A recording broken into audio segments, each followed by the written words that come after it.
अस्सलाम वालेकुम। मैं हूं साजिद और आप देख रहे हैं आपका अपना यूट्यूब चैनल साजिद सोबी। जैसा कि आपको पता है जी कि मैं पिको, लेस, एम्ब्रॉयडरी, कढ़ाई, सिलाई और इनकी मशीनों के मतलब वीडियो अपलोड करता रहता हूं।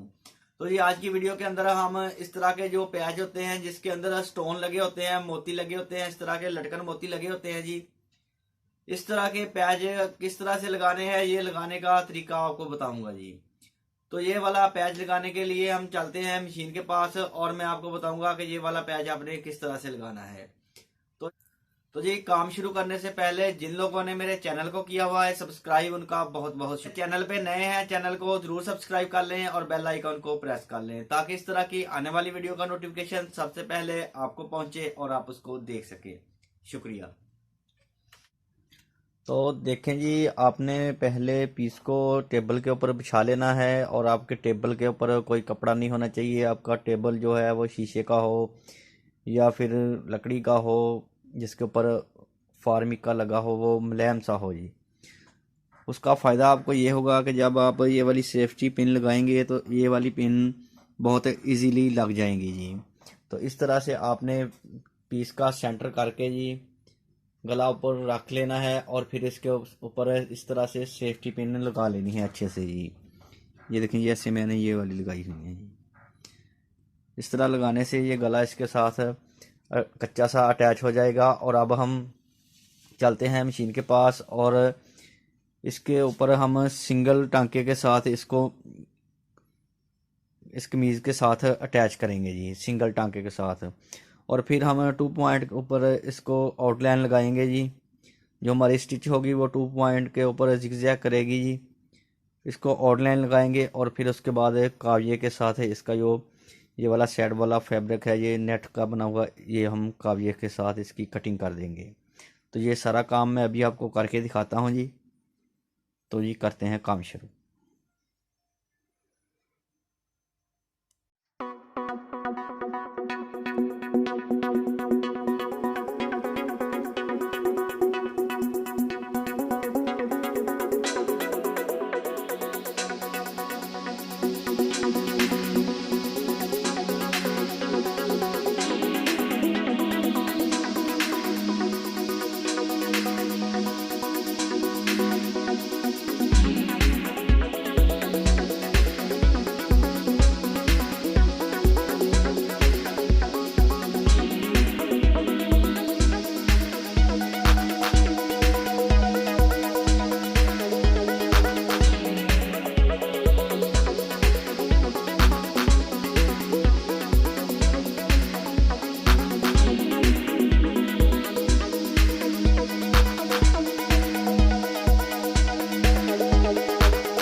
तो देखें जी, अल्हम्दुलिल्लाह डिज़ाइन हमारा जो गले का था वो लग गया है जी, पैच गले के साथ अटैच हो गया है। अभी आपको करीब से दिखाता हूँ। देखें जी माशाल्लाह बहुत ही प्यारा और ख़ूबसूरत लगा है। ऐसे ही लग रहा है जैसे इसके ऊपर ही एम्ब्रॉयडरी हुई हुई है जी।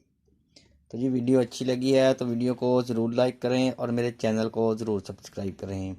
नेक्स्ट वीडियो के लिए मुझे दीजिए इजाज़त और अपना रखिए ख्याल। अल्लाह हाफिज़।